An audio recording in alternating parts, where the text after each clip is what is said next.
con la sesión 2 denominada Nuevos paradigmas en la regulación de la competencia en el marco de los acuerdos de integración regional y subregional de América Latina y el Caribe. Tenemos como ponentes al señor Daniel Cedeño, Superintendencia de Control de Poder de Mercado de Ecuador, el señor Luis Espinosa, jefe negociador del Grupo de Trabajo de Naciones Unidas para el Tratado sobre Transnacionales y Derechos Humanos, y la señorita Evelyn Olmedo, de la Superintendencia de Competencia de El Salvador. Le damos la palabra al señor Daniel Cedeño.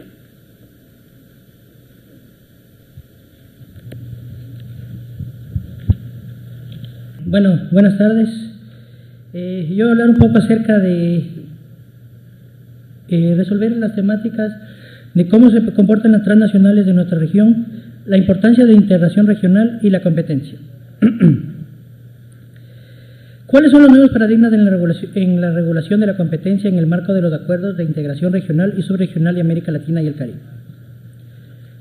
Antes de iniciar, yo sé que todos conocen qué es una transnacional, pero me voy a basar un poco en la historia. ¿Cuáles son los antecedentes de las transnacionales? Su creación, su consolidación y su universalización. En el siglo XVII existe un auge de este tipo de empresas. Su creación se hace principalmente por el avance de medios de comunicación y transporte, desarrollo del nacionalismo y proceso de industrialización nacional. Principalmente los países industrializados empezaron a producir más de lo que podían vender, entonces tenían que buscar nuevos nichos de mercado. Cuando empezaron a buscar estos nuevos nichos de mercado, vieron nuevas posibilidades. Podían acceder a materia prima más barata, podían acceder a mano de obra más barata, tenían que incurrir en menos costos. Entonces se fue creando las transnacionales. Después su consolidación se da en el periodo entre guerras con el cambio en la estructura de los mercados. El desarrollo tecnológico cumple un factor fundamental y la superioridad alcanza por las empresas transnacionales norteamericanas. Y finalmente la universalización, consecuencia directa del conflicto bélico, establecimiento del sistema patrón oro y avance tecnológico y productivo de la economía americana. Como ya les dije, inicialmente después de la guerra, los países empezaron a buscar los países industrializados empezaron a buscar nuevos nichos de mercado para poder vender su sobreproducción. ¿Cuál es la actualidad de las transnacionales el día de hoy? Como ustedes saben, la globalización es un hecho, hay mayor comercio, el proteccionismo ya no existe, ahora la inversión extranjera, hay apertura de capitales, hay búsqueda de mercados más eficientes y avances tecnológicos. El modo de operación. Estas están ubicadas a lo largo del planeta con mayores flujos de inversión y fortalecimiento de lazos corporativos. No es muy raro que una empresa estadounidense esté ubicada en Indonesia o en India. Es el ejemplo de los call centers, por ejemplo. Son empresas estadounidenses, pero tú llamas al call center y te contestan en India. Los ingresos de las transnacionales son comparados con los de los países más grandes del mundo. Es decir, las 100 mayores economías del mundo tienen ingresos similares a las industrias transnacionales. Como podemos ver en azul, Walmart Store, Royal Dutch Shell, ExxonMobil, tienen ingresos por debajo de Taiwán, es decir, son empresas con mucho poder económico. Entonces, ya para iniciar y ya para meterme un poco ya en política de competencia, el poder económico puede llegar a ser poder político y esto puede llegar a tener poder de mercado y el poder de mercado puede llegar a tener consecuencias de prácticas unilaterales y de abuso de poder de mercado. No nos vayamos tan lejos, veamos acá en Latinoamérica. Haciendo una comparativa, tenemos que las ventas de las últimas 15 transnacionales del ranking presentado por el ITN son superiores al PIB del año 2014 de la región. Es decir, si sumamos Bolivia, El Salvador, Ecuador, Paraguay, Uruguay y todo el bloque del Caribe, no llegamos a alcanzar los ingresos de las 15 últimas transnacionales. Esto solo para que tengan una idea del poder económico que tienen las transnacionales y cómo puede afectar esto al ingresar a nuestros países. Este es un mapa de dónde están ubicadas las principales transnacionales. La matriz está ubicada en Estados Unidos, pero como son transnacionales están alrededor del mundo, ¿no? Tenemos Estados Unidos con 56, Japón con 28, China con 20.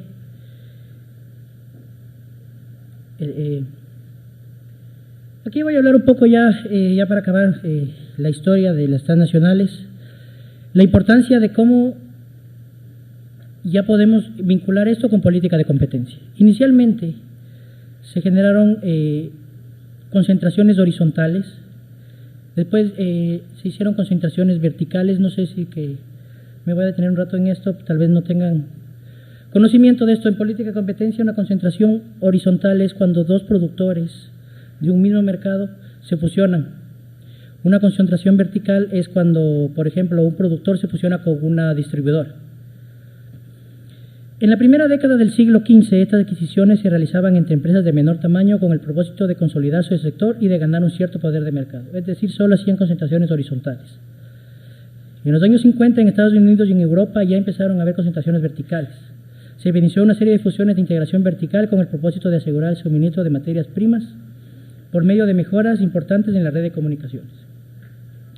Y finalmente, ya en los años 80, en Estados Unidos y Europa, hubo un crecimiento en las acciones de diversificación de las empresas. La integración se realizó en mercados para los cuales era necesario la internalización de operaciones y el reajuste de las capacidades productivas. Como ya les mencioné antes, la necesidad era buscar nuevos mercados inicialmente, pero después también buscar mercados que te hagan más eficiente y generar más utilidad. Como informativo, las principales fusiones de la historia. Justo hoy estaba conversando con una compañía de CEPAL, estaba contando.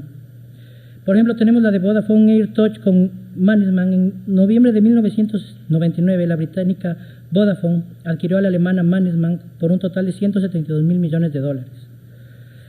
Y tenemos, por ejemplo, el ejemplo de ahorita que deben estar en bastantes de sus oficinas, ya que es actualmente la fusión entre AB InBev con SABMiller.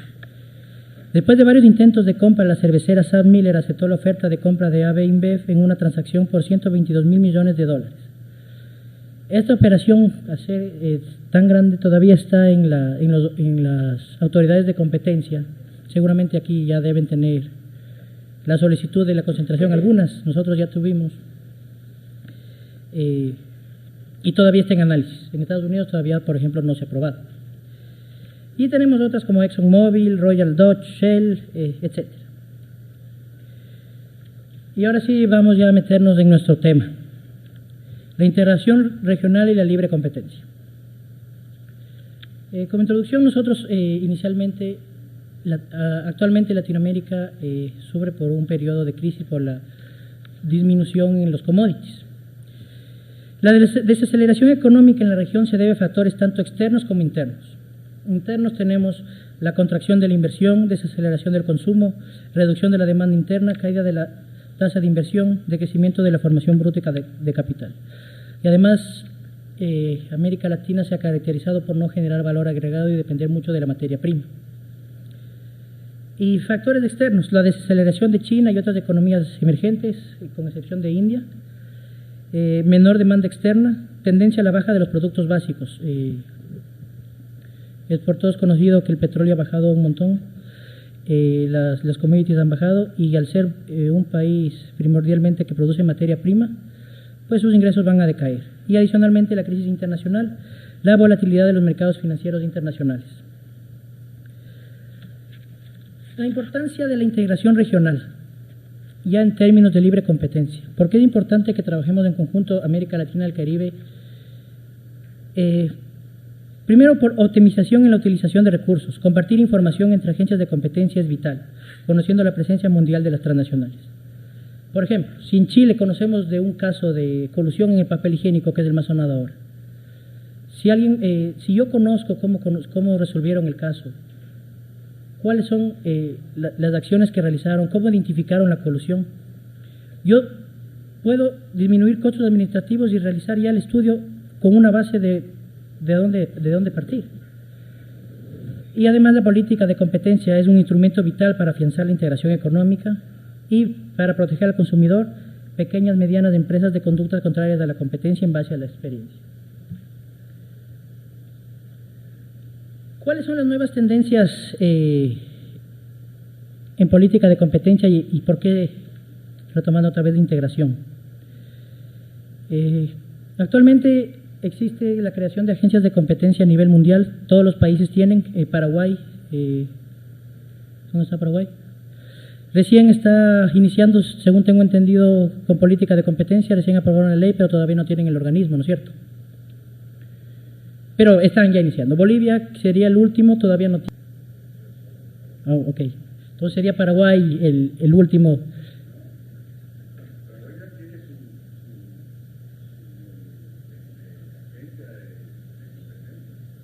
Ok. Entonces, con más razón, la importancia de las agencias de competencia hay en todo el mundo. Es porque realmente acá no. ¿De dónde son ustedes? Guatemala no tienen agencia de competencia. Ni Cuba. ¿Ah? Ok. Bueno, esto es una importancia porque las agencias de competencia generan eficiencia en los mercados. Ahora existe un debate entre si la defensa de la competencia y la defensa del consumidor deberían existir en la misma agencia, pero eso ya depende de las necesidades de cada país. Pero, ¿por qué la necesidad de la integración? Países con mayor experiencia en temas de competencia se enfocan en el trabajo con políticas de libre competencia. Chile, México, Brasil ya saben cómo manejar el mercado relevante, saben cómo... dígame. Sí, ok, perdón. Bolivia sí tiene agencia de competencia, mil disculpas. Pero defiende más mi punto. Al final es la importancia de tener agencias de competencia. Y mil disculpas por mi error. Estas agencias con bastante experiencia nos pueden ayudar a resolver problemas, dándonos el feedback para resolver nosotros de la forma que ellos resolvieron. Países con menor experiencia en el ámbito de la competencia se enfocan en implementar políticas de generación de cultura y abogacía de la competencia, como es el caso de Venezuela, Ecuador y Perú. Recientemente estaba hablando con Nicaragua, no sé si que está aquí en Nicaragua, y estamos haciendo un programa a partir de un manual de supermercados. Se quiere implementar la idea de lo mismo, con las mismas conductas identificadas en Ecuador, ver si la posibilidad de plantear el mismo manual, pero con la realidad de Nicaragua. Entonces son ayudas que se pueden complementar entre países para generar ayudas y beneficiar a la integración regional. La integración regional es una fuerte herramienta para evitar conductas que ya pasaron en otros países, conocer herramientas fuertes para detectar conductas contrarias a la competencia.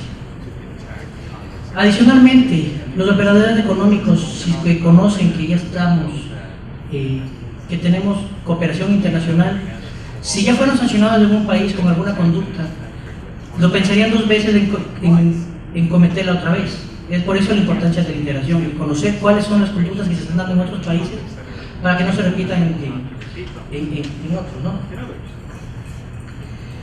¿Qué factores de la regulación de la competencia se deberán considerar en el futuro de la integración regional?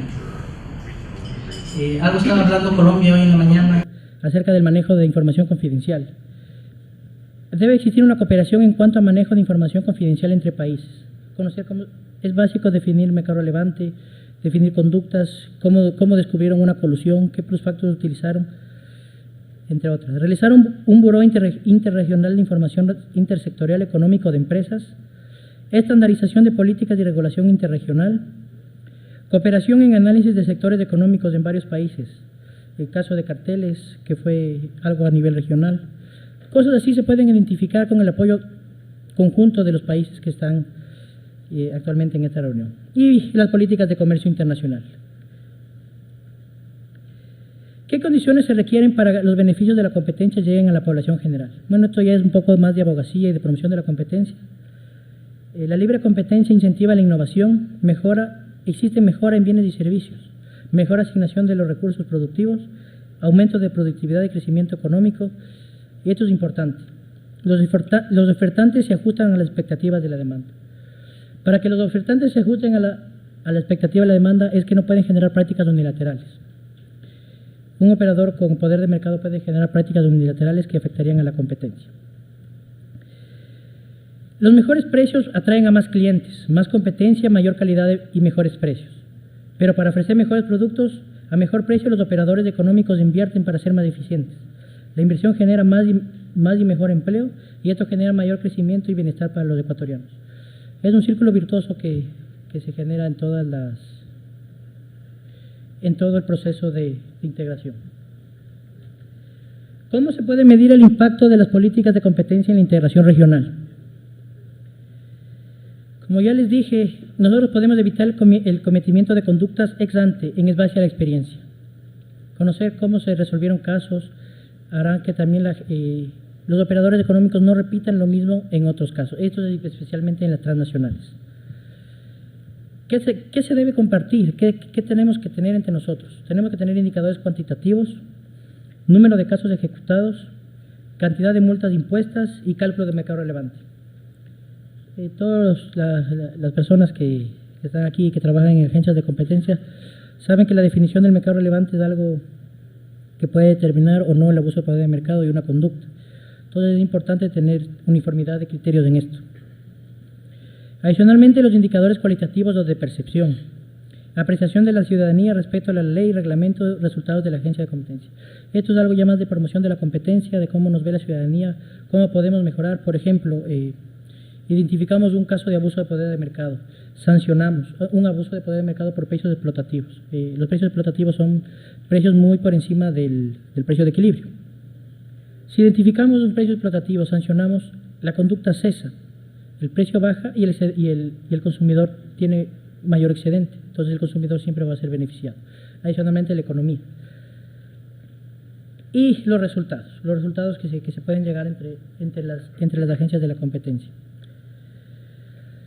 Es una realidad, como dije, las transnacionales van a venir a nuestro país, van a invertir. Nosotros no podemos invertir eso, nosotros podemos, como agencias de competencia, controlar por medio de autorizar, negar o condicionar las concentraciones que afecten a la competencia. Las empresas pueden entrar a operar en otras jurisdicciones adquiriendo empresas nacionales o constituyendo subsidiarias. Pero las transnacionales deben generar procesos competitivos, generando inversiones, talento humano y tecnologías. No está de más decir que nosotros analizamos las concentraciones, siempre identificando eficiencias y que no generen prácticas unilaterales después.